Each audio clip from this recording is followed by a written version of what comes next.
Hello everyone. In this video, we will do our last solvency ratio, which is interest coverage ratio. और interest coverage ratio का formula है profit before interest and tax divided by interest on long-term borrowings.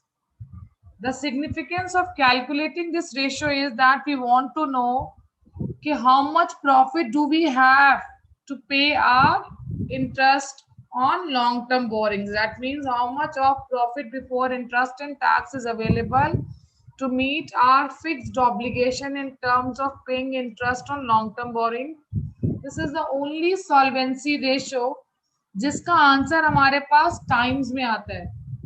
Although times में हमारे पास सिर्फ turnover ratios के answers आते हैं, but ये एक लौती ऐसी सॉल्वेंसी रेशियो है जिसका आंसर टाइम्स में आता है. Now this ratio is very easy.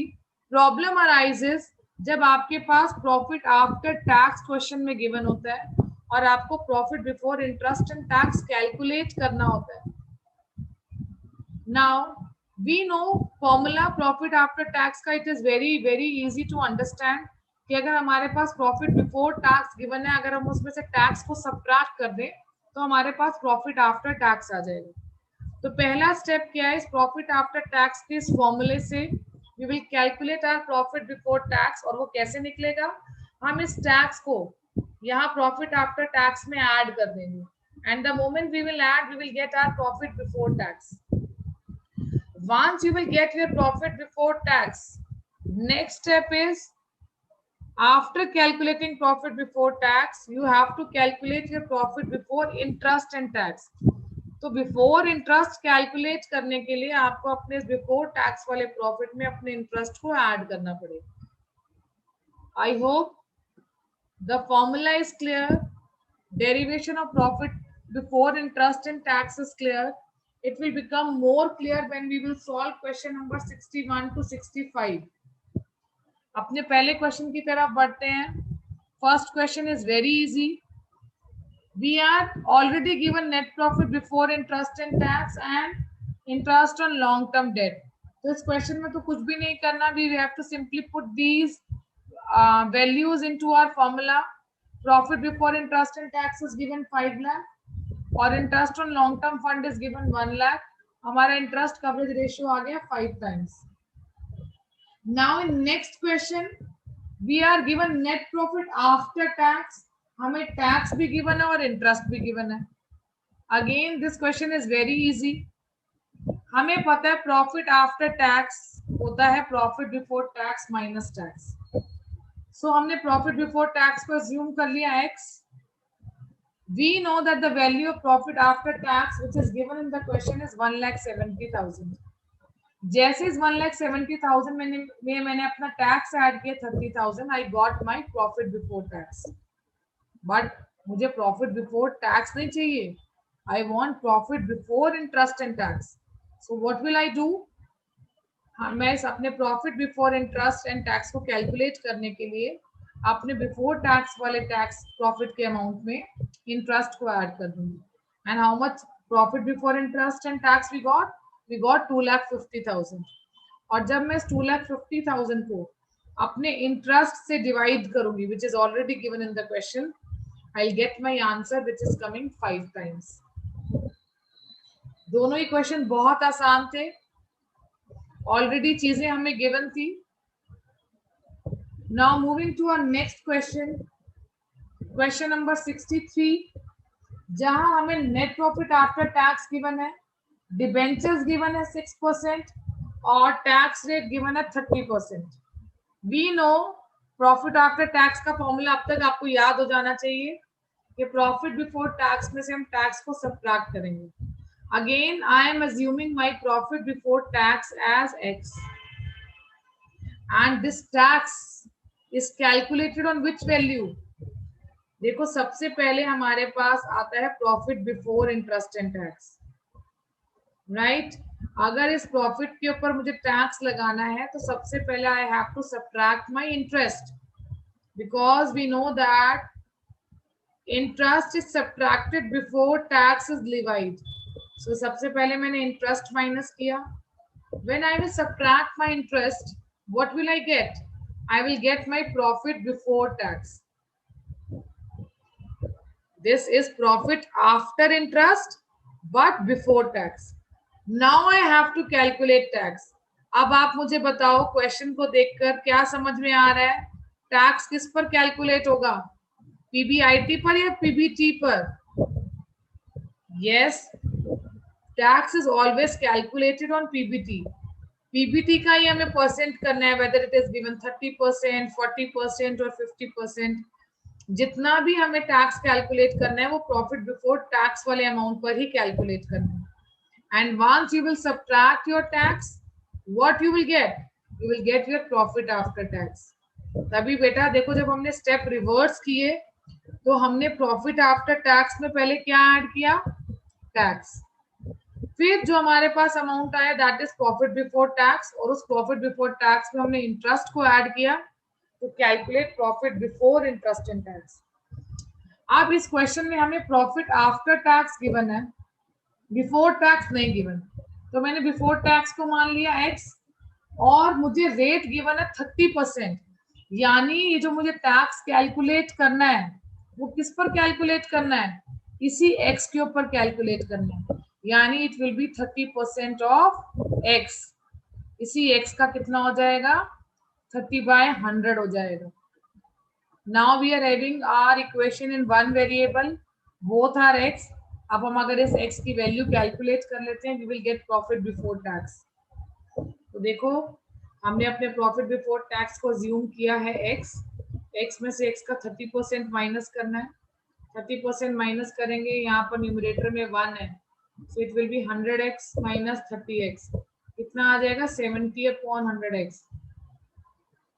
और जब हम इसको सॉल्व करेंगे, 70/100x जो आया, क्रॉस मल्टीप्लाई करेंगे, लेफ्ट हैंड साइड लेके जाएंगे तो 100 न्यूमरेटर हो जाएगा और 70 denominator. Now what will be the value of our profit before tax? Our profit before tax is coming 10 lakh. After calculating profit before tax, अभी मैंने आपको नेक्स्ट स्टेप क्या बताया था? I told you the next step is to add interest. यानी अब हम next step calculate करेंगे by adding interest. अब इंटरेस्ट के लिए हमें डिबेंचर्स गिवन है 6%, और इन 6% के डिबेंचर्स के ऊपर आपको इंटरेस्ट कैलकुलेट करना है 20 लाख के अमाउंट पर. सो जब मैंने 20 लाख का 10% इंटरेस्ट कैलकुलेट किया 1,20,000. जब मैंने अपने प्रॉफिट बिफोर टैक्स में अपने इंटरेस्ट को ऐड किया, my profit before interest and tax turned up 11,20,000. Now I know the amount of my profit before interest and tax, which is coming 11,20,000. और मेरा इंटरेस्ट का अमाउंट अभी अगर मैं कैलकुलेट करूं 20 लाख का 6%, मेरे डिबेंचर है 20 लाख के. अगर इस 20 लाख का 6% कैलकुलेट करती हूँ मैं, तो my interest is coming 1,20,000. So this 1,20,000 is the amount of interest. I hope this question is clear. It's a very easy question. And once you will understand ratios, you will love doing this chapter. And better you have to do all the questions in written practice, because you don't know which step in MCQ can be asked from you. So question तो आपको पूरा ही practice करना पड़ेगा. Question can ask you PBIT, question can ask you interest coverage ratio, or question can just ask you what is the value of profit before tax. अब मैंने पूछा आपसे MCQ में बताओ पीबीटी कितना है, और ऑप्शन में मैंने आपको पीबीटी भी दे दिया 10 लाख, पीबीआईटी भी दे दिया 11,20,000, इंटरेस्ट भी दे दिया 1,20,000. So you have to take the correct option. It will depend upon question now, but concept clarity के लिए आपको पूरा क्वेश्चन प्रैक्टिस करना पड़ेगा. Coming to next question, question number 64. Net profit after tax given है 1,20,000, रेट ऑफ टैक्स 40%, डिबेंचर्स के ऊपर interest का रेट है 15% और डिबेंचर्स है 1 लाख के. 12% का लोन भी गिवन है 1 लाख रुपीस का, इसके ऊपर भी इंटरेस्ट कैलकुलेट होगा. Again I am repeating what I have done in my previous slide. Profit after tax होता है profit before tax minus tax.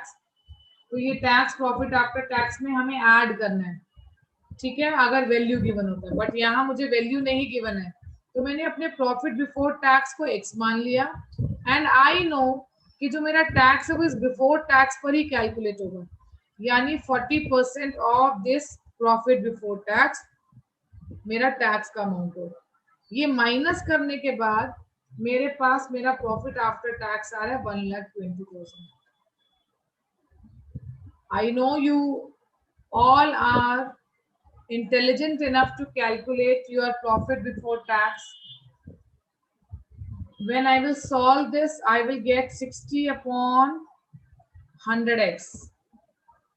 और अगर x की वैल्यू कैलकुलेट करनी है जो आपने अपनी जूनियर क्लासेस में when you were small सीखा होगा कि how we can calculate the value of this x, this variable कैसे कैलकुलेट होगा। इस 1,20,000 के साथ ये 100 को आप मल्टीप्लाई करेंगे और 60 को डिवाइड कर देंगे and what value for profit before tax will come, I have already written, it is 2 lakh. But हमारा पॉइंट यही खत्म नहीं हो जाता, हमारे पास प्रॉफिट बिफोर टैक्स आया, अब हमें इसमें इंटरेस्ट ऐड करना है। इंटरेस्ट डिबेंचर्स का भी ऐड होगा और इंटरेस्ट मॉर्टगेज लोन का भी ऐड होगा। जब दोनों इंटरेस्ट को ऐड करेंगे you will get your profit before interest and tax which is coming 2,20,000 27,000 sorry. 15% of 1 lakh is 15,000, 12% of 1 lakh is 12,000, total interest आ गया 27, profit before interest and tax आ गया 2,27,000, टोटल इंटरेस्ट कितना है 27। So can we calculate our interest coverage ratio, it is 2,27,000 divided by 27,000, answer is coming 8.41 times। solvency ratio जिसका answer times में आ रहा है, that ratio is only interest coverage ratio। why I am repeating again and again, because this question can come as an MCQ, name any one solvency ratio whose answer comes in time।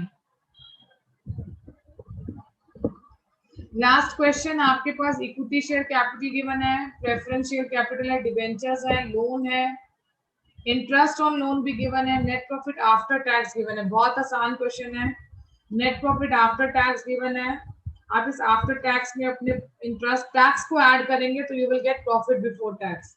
मैंने इस tax के amount को अपने after tax के amount में add किया, I got my profit before tax. After getting profit before tax, I know interest on my debentures and my loans is given 5,000 each। मेरे पास debentures है बेटा 50,000 के, और अगर मैं 50,000 के ऊपर इंटरेस्ट कैलकुलेट करती हूँ 10%, so my interest will be 5,000। Debentures का इंटरेस्ट आपने कैलकुलेट किया है और लोन के ऊपर आपको इंटरेस्ट ऑलरेडी गिवन है, हमने दोनों को ऐड किया, हमारा टोटल इंटरेस्ट आ गया 10,000। This 10,000 will be added in this profit before tax as well to know our profit before interest and tax. तो कितना आ जाएगा 94,000। So now it's very easy, interest coverage ratio is profit before interest and tax divided by interest on long term borrowings। With this we are through with all our questions till question number 65. I hope all the questions are clear. Thank you for watching this video. Stay connected and do subscribe my channel.